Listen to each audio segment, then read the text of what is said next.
BCYD Buzz with Brenda Lee Garcia.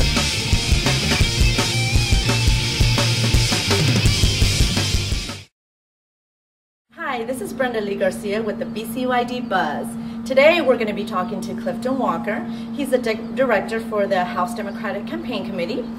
Before that, he was the vice president for the Bexar County Young Democrats, and he was also the chief of staff for State Representative Joe Frias.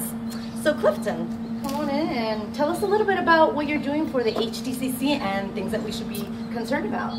Well, hi Brenda. First of all, I want to thank you for allowing me to have the opportunity to have a platform here to talk to you about our organization, what we're doing, about some of the things that we think are critically important in the state right now, particularly with who's in control at the Capitol. But just to give you a little bit of background about our organization, the Texas House Democratic Campaign Committee was organized back in late 2004, 2005. And the idea was, it was an organization that was responsible for one thing, and that was to get a number of Democrats in the House where we'd be able to maintain control, where we could actually have a majority, which in the Texas House of Representatives is 76 Democrats.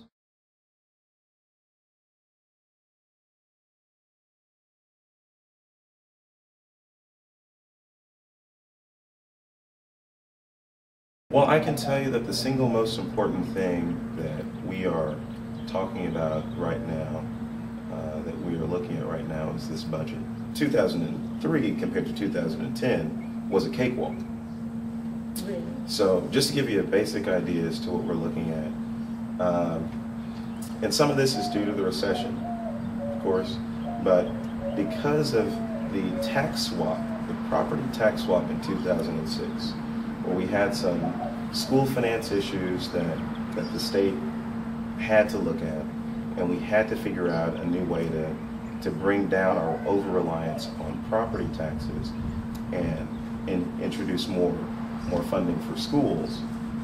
What we did was, or what those in control at the time did was, and all of them were incidentally Republicans, they said, let's buy down property taxes by introducing a business tax, a business franchise tax, where you charge basically a margin of the revenue of any business, whatever revenue they're taking in, and there's some variance, but you charge a margin of what they're receiving. And then there was an increase in the cigarette tax and a couple of other things as well.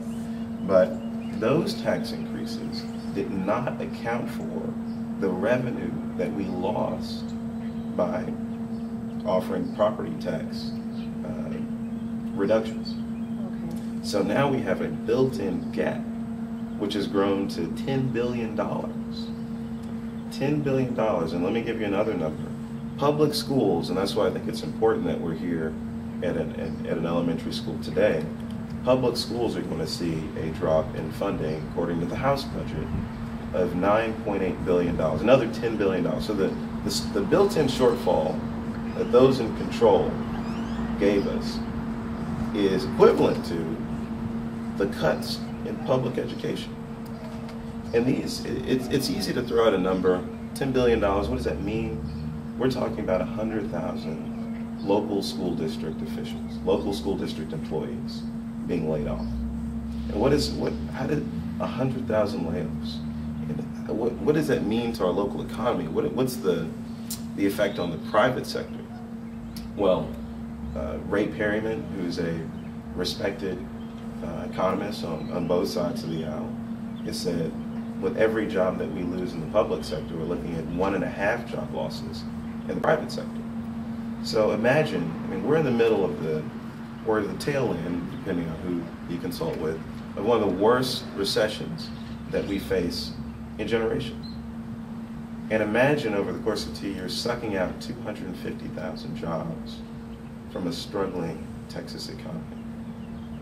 And what kind of effect does that have on all of our livelihoods, all of our lives? Definitely affecting everyone in the community, someone you know, yourself directly, your family.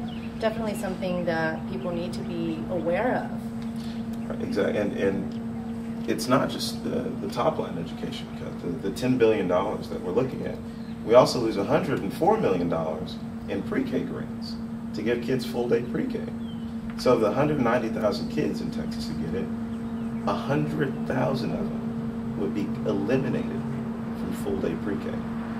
There's some school districts who wanted to go from half-day to full-day, and that's been a big initiative because we know that when kids have full-day pre-K, that there's a greater chance that they'll graduate from college. There's a greater chance that they'll stay out of jail.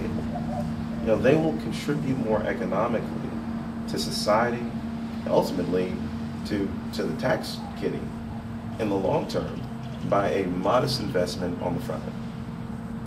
But the budget situation is so bad because of their built-in shortfall. And the way that they're choosing to handle this by balancing the budget on the backs of kids, doubling down on what they did in 2003, which is bad enough, where they kicked hundreds of thousands of kids off CHIP. You know, now we're talking about doing the same thing and getting rid of pre-K. So it is our responsibility, I believe, as House Democrats, actually as Texans, to make sure that that word gets out into our communities. You know, how many Texas grants, if you're graduating college, you're graduating high school senior, and you've worked for 4 years, and you want to go to a Texas school, and your older brother got a Texas grant, your older sister got a Texas grant, so they could afford to go to college. Well, what we've said in this budget, what they have said, is that any entering college freshman is not eligible for Texas grants. Any entering college freshman? We've gone from 150,000 who'd receive it to roughly half that. We've cut out about half. And some of the numbers have actually been coming out these past couple of months as far as our education, where we rank, as far as how many people have actually been graduating from high school, gone on to either a four-year university or a community college. And we are actually not very competitive when it comes to looking at the entire scope. That's right. You look at SAT scores, ACT scores, high school dropouts. You're right. The governor wants to travel to California and raise money and go visit for Ronald Reagan's birthday party when the state is having rolling blackouts. The governor wants to go to California and berate them for kicking out jobs because of regulation.